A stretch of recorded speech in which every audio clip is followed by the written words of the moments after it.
2014 comenzamos con nuestro primer programa de reportajes en ICM-TV. Durante la jornada de hoy, el curso de segundo de ESO, vamos de visita cultural al Real Monasterio de Santa María de la Valldigna, que está situado en la comarca de la Safor, en concreto en Simaí de la Valldigna, al pie de la Mola del Toro. Este año tenemos un motivo especial para hacer esta visita, y es que estamos realizando un proyecto interdisciplinar cuyo punto de partida es la lectura del libro El Señor del Cero. Y diréis, ¿y eso qué tiene que ver? Pues porque esta novela tiene como protagonista a un joven mozárabe que recorre la ruta de la ciencia y la cultura desde Córdoba, centro del gran poder cultural del califato, a los monasterios de Cataluña, Navarra y Toledo. José Benalbán, el protagonista del Señor del Cero, no estuvo en el monasterio que hoy visitaremos. Sin embargo, nos parece interesante trasladarnos un día a tiempos medievales y hacernos una idea de cómo sería la vida en un monasterio y todo lo que pudo aprender, vivir y experimentar el joven José. Además, os recordamos que los monasterios fueron el gran foco cultural durante la Edad Media. Y por ello, José irá de monasterio en monasterio traduciendo los textos de sus bibliotecas y dando a conocer la valiosa cultura árabe. En esta visita, además de conocer el monasterio, realizaremos una serie de actividades relacionadas con diferentes áreas desde las cuales hemos profundizado en la época en la que transcurre la historia del Señor del Cero, la Edad Media. Haremos un recitado de jarchas mozárabes, resolveremos varios problemas matemáticos presentados en forma de poema y por último vamos a poder participar en un concurso de fotografía. Bueno, parece que ya es la hora de partir. Esperamos que disfrutéis de la visita cultural tanto como nosotros. Nos vemos en Simaí de la Valldigna. Hasta ahora. Bueno, pues ya hemos llegado. Después de una hora aproximada de viaje, ya nos encontramos en Simaí de la Valldigna. Este es uno de los pueblos que integran la Valldigna, que es una subcomarca natural de la Safor. Se encuentra a 55 kilómetros de Valencia y a 20 kilómetros de las localidades de Gandía y Cullera, así como de Alcira y Játiva. La Valldigna se encuentra rodeada por las montañas de la Sierra de Corbera de las Agujas, al norte, la de Mondúber, al sur, y el Monte Toro, al oeste, a cuyo pie se encuentra la población de la Valldigna, y abierta hacia el este desde donde se extiende hacia el mar. Desde hace millones de años, los territorios de la Valldigna han estado poblados, como se demuestra en las cuevas de Bolomor, las de Medalletes o las de Parpayones. Además, lo más posible es que hubieran pequeños poblados romanos, pero la Valldigna no llegó a su mejor edad hasta la invasión musulmana, lo cual explicaremos más detalladamente dentro del monasterio. Como lugares de interés a visitar están el yacimiento Cueva de Bolomor, a 2 kilómetros de la población de Tabernes. Ocupa una cavidad de 500 metros cuadrados en una altura de 100 metros sobre el nivel del valle. Los elementos más importantes del yacimiento Bolomor son el hallazgo de restos humanos, un molar de 130.000 años de antigüedad y la presencia de hogueras, las cuales constituyen las primeras actividades de domesticación del fuego en España. También se encuentra muy cerca de aquí el castillo medieval de Mariñán, situado en un escarpado risco. Allí podemos observar las ruinas de un castillo que dio nombre al valle durante el dominio árabe. Ese castillo sirvió como refugio para los monjes cistercienses e incluso como prisión.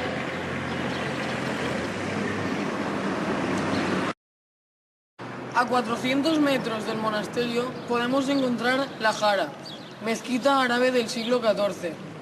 Es un edificio de planta rectangular en el que podemos encontrar elementos originales en su construcción, como la escalera de caracol que conducía al minarete, la quibla y el mihrab. No podemos olvidar la Torre de Guaita, torre vigía del pasado que está enclavada entre naranjos, entre la playa de Tabernes. Y por supuesto el Real Monasterio de Santa María de la Valldigna, del que después hablaremos después de la visita guiada.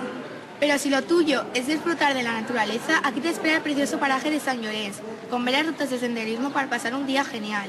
Y desde el Mirador de las Cruces podrás contemplar toda una franja del litoral, que se extiende desde Valencia hasta Denia, una vista maravillosa. Bueno, ya se hace hora de entrar en el monasterio, así que vamos, venga, vamos. ¿Sabes de dónde procede el nombre de la Valldigna? Cuenta la leyenda que el rey Jaime II de Aragón se dirigió al abad de Santa Cruces y exclamó: «Vai digna, per un monestir digne de la vuestra religión», que en castellano significa «valle digno para un monasterio de vuestra religión». A lo que respondió: «Vai digna». Y era el año 1298 y desde ese momento ese sería el nombre del lugar y del monasterio cisterciense de Santa María de la Valldigna, que llegó a ser uno de los más importantes del antiguo reino de Valencia. El rey otorgó todo el valle, el castillo de Mariñén, sus caseríos y alquerías junto a los habitantes de la zona. Por tanto, el abad se convertía en señor del valle con poderes ilimitados, tanto jurídicos, económicos y religiosos. El mismo rey otorgó 5 millas mar adentro, cosa inusual para la época. Tal hecho se manifiesta en el escudo del monasterio con la inclusión de una torre edificada sobre las olas del mar, lo que significaba posesión sobre las aguas. 13 monjes de Santa Cleus llegaron para formar la nueva comunidad. Mientras se realizaban las obras, se alojaron en el Almudí o en Lonja, donde allí construyeron un oratorio como capilla. Desde su inicio, este monasterio fue un centro de poder y radiación en el Reino de Valencia, y entre sus abades destacó Roderick de Borja, que posteriormente se convertiría en el Papa con el nombre de Alejandro VI. Pueden observar 3 etapas significativas en su construcción. La implantación gótica del siglo XIV, conformando la estructura completa del conjunto en torno al claustro, de acuerdo a los cánones del Cister. Una renovación en el año 1396, después de la destrucción de un terremoto. Y una segunda renovación definitiva en el año 1644, después de otro terremoto, con sustituciones completas y nuevas dependencias, ya en la época barroca, a la que pertenecen el actual templo y la capilla Mare de Déu de Gràcia. A continuación os mostramos los puntos más importantes de todo el recinto. La puerta a la que nos encontramos se denomina Puerta Real o Portal Nou, del siglo XIV. El acceso al recinto amurallado se realiza por esta puerta. Está elaborada con piedra trabajada en sillería de buena calidad en su portada y en las bases de las torres. Sobre el arco apuntado están esculpidos 3 escudos. En el centro, la corona de Aragón y a ambos lados el escudo de la abad Ramón de Sangaró, durante cuyo gobierno se construyó dicha puerta. Fuente de los Tritones. En el espacio existente entre la Puerta Real, que es por donde hemos entrado, y las primeras estancias monacales, encontramos una gran explanada hoy ajardinada. En ella destaca la Fuente de los Tritones, que hasta hace poco tiempo se encontraba en los jardines de los viveros de Valencia. Recibe el nombre de Fuente de los Tritones y es obra de 1740. Ha sido desmontada y vuelta a su lugar de origen. Está realizada en mármol rosa y gris, constituida por una taza de perfiles redondeados, con un plato con caño con forma de mascarones y un pináculo surtidor decorado en su base con cabezas de peces. Sobre este remate figura la fecha de 1835 y descripción Valldigna.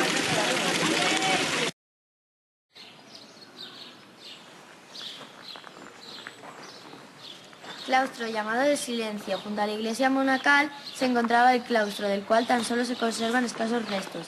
Era un cuadrado bien proporcionado, sobrio y austero, como corresponde al cister, y es una de las principales piezas del conjunto arquitectónico. Estaba cubierto con bóveda de crucería y arcos ojivales. En el lado sur se encuentra el refectorio y al este la sala capitular. En los muros que rodean el claustro se han encontrado restos de pavimento forjado y tejado, que hacen pensar en la existencia de un piso superior, que seguramente de época posterior. Refectorio comedor. Tiene gruesas y robustas paredes. Fue construido durante el periodo del primer abad comendatario Joan de Aragón, 1460 y 1475. Actuó como iglesia durante el periodo de 1648 y 1697, mientras se construía la actual iglesia del monasterio. Tiene acceso desde el ala sur del claustro por un vano formado por un arco de medio punto, en donde figura el escudo muy deteriorado del abad que lo mandó construir.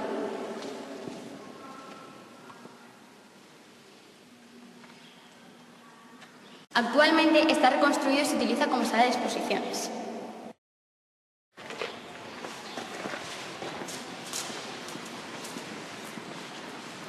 Nos encontramos en la sala capitular, construida a finales del siglo XV y a principios del siglo XVI. Fue levantada por el abad Roderick de Borja, cuya construcción se demoró en la época del abad Pere Lluís de Borja, que dio por finalizadas las obras. La sala capitular es en el mundo monacal, una de las más importantes, ya que en ella se reunían los monjes presididos por el abad para leer los capítulos de la orden y para decidir cuestiones importantes que afectasen a la comunidad. Como podemos observar, el techo está formado por un conjunto de arcos en forma de estrella que provienen del estilo gótico tardío. Y los arcos están formados por diferentes escudos, como por ejemplo el de Valencia. Obra nueva, del siglo XVIII, es obra del abad Lluís Sanchis, del 1748 al 1752. Se trataba de un edificio de grandes proporciones que albergaba las distintas dependencias de los monjes legos: refectorio, cellería, dormitorios y lugares de trabajo. De este edificio, del que solo quedan restos, se sabe que tenía 4 plantas. Que era de considerable tamaño y que algunas de sus dependencias tenían zócalos de azulejería. El pavimento de las habitaciones era de barro cocido. El sobreclaustro del Palacio Abad es uno de los elementos más significativos del monasterio, como ya hemos hablado con anterioridad. Está formado por un conjunto de 10 arcos apuntados en una piedra arenisca que se situaban en la primera planta del Palau del Abad.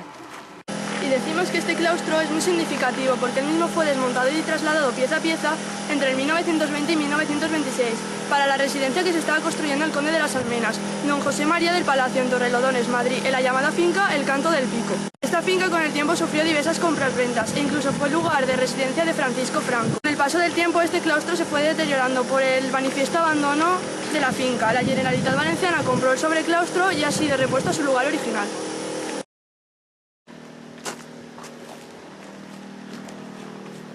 Esto es una muestra de la muralla del monasterio. Desde 1519 al 1528, el monasterio es fortificado debido a las guerras de las Germanías, las continuas revueltas moriscas y el ataque de los piratas argelinos. Este muro que tenemos aquí se construyó alrededor del cenobio con un torreón en cada uno de sus ángulos. Más adelante tenemos la puerta denominada Puerta de la Sopa, porque este era el lugar donde los monjes se repartían sopa a los pobres. Esta práctica caritativa era habitual en el mundo de los monjes cistercienses.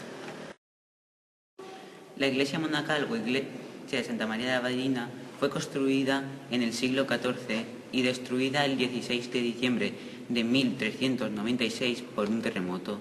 La segunda iglesia se construyó en el siglo XV y volvió a ser destruida por un seísmo en el 1644. La actual iglesia que vemos hoy es iniciativa del abad Rafael Trobado en 1648. Es un templo de una sola nave con planta de cruz latina, atrio en los pies, 6 naves laterales y una bóveda de cañón. Es de estilo barroco con elementos del clasicismo. El nuevo monasterio abarcaría un extenso territorio formado por todas las poblaciones que tenía el valle: Simat, Benifairó, Tabernes, La Sara, Alfuley, Lombría, Masalalí y Rafol de Almunia. En aquellos momentos todas ellas eran alquerías pobladas por moriscos. Y aquí termina nuestro recorrido por el monasterio. Esperamos que os haya gustado y sobre todo que hayáis aprendido algo nuevo. Ahora os dejamos con nuestra sección ¿Sabías qué? ¿Sabías que las jarchas constituyen las primeras manifestaciones de la lírica tradicional medieval? Las jarchas, que datan de los siglos X y XI, son breves poemas populares escritos en mozara, que era una lengua creada a partir de la fusión del latín vulgar y el árabe. Estas composiciones tenían como tema principal el amor, pues en ellas era una voz femenina la que hablaba de sus experiencias amorosas y se quejaba a su madre o hermanas de la ausencia del amor. Mi corazón se va de mí. Ay, Señor, no sé si me volverá. Me duele tanto por el amigo. Está enfermo. ¿Cuándo sanará? Decidme, ay, hermanillas, ¿cómo contener mi mal? Sin el amado no viviré. Volaré a buscarle. No dormiré, madre, al rayo de la mañana. vendrá el hermoso Abulcacín, la faz de la aurora. Mi dueño Ibrahim, oh dulce nombre, ven a mí de noche. Si no quieres, iré yo a ti. Dime dónde puedo ir. No me muerdas, amigo. No quiero que hace daño. El corpiño es frágil. Basta, a todo me niego. ¿Sabías que los árabes fueron los iniciadores de las matemáticas en España? Fue en España, en las escuelas de Córdoba, Sevilla y Granada, donde los árabes desarrollaron su labor matemática. La matemática árabe se enriquece con el paso del tiempo. Resuelven operaciones matemáticas que hoy son el corazón del álgebra y enuncian problemas matemáticos. Como muestra, aquí tenemos algunos. Un niño una bolsa de canicas tenía. En la partida la mitad más media perdió un buen día. A continuación, la mitad menos media regaló a su prima María. Corriendo por la madraza, la mitad más media vio cómo se caía. Y en su habitación, 2 docenas guardó. Vosotros, los que buscáis la sabiduría, decidme, ¿cuántas canicas tenía el niño al comenzar el día? En clase de segundo tenemos que hacer un problema, pero lo hará todo el mundo en forma de poema. En mi clase, muchos chicos, 2 octavos somos. Del resto del total, las chicas deberás calcular. Si en mi clase somos 32 y haces bien el problema, habrás resuelto el poema. Un faquir una cesta de dátiles llevaba. Con su camello, colina abajo las transportaba. Pronto un bache llegó y 1/3 de los dátiles perdió. Después una tormenta de arena atravesaron y con 1/2 del resto menos se quedaron. Vosotros, los que buscáis la sabiduría, ¿qué fracción de dátiles que había inicialmente en la cesta quedarían? Esta visita cultural ha llegado a su fin y podemos afirmar que ha sido tanto educativa como divertida. Durante la excursión hemos puesto en práctica lo que hemos aprendido en historia, literatura y matemáticas. Hemos conocido de cerca la vida que llevaban los monjes durante la Edad Media, conforme a su lema, ora et labora, ya que su modo de vida consistía en orar y trabajar. Además, cada uno tiene una función en el monasterio. Unos trabajaban en la biblioteca, copiando y traduciendo textos, otros trabajaban cocinando para los demás monjes, incluso había quien se dedicaba a limpiar y cepillar a los caballos. También hemos aprendido a crear y recitar problemas matemáticos en formas de poemas, ya que en el libro trabajado, El Señor del Cero, el protagonista así los explica. Nos ha llamado la atención el contraste de la belleza de la poesía junto con la complejidad de las matemáticas. Y hemos aprendido qué son las jarchas y su importancia en la lírica medieval. Aparte de aprender sobre el modo de vida del clero y el feudalismo, en general hemos aprovechado esta excursión para contemplar el hermoso paisaje del Valle de la Valdigna y la maravillosa arquitectura de la época medieval. Y hasta aquí nuestro reportaje de hoy. Esperamos que hayáis disfrutado tanto como nosotros y que hayáis aprendido muchas cosas nuevas. Y como dice el refrán, nunca te acostarás sin saber una cosa más. Hasta pronto, os esperamos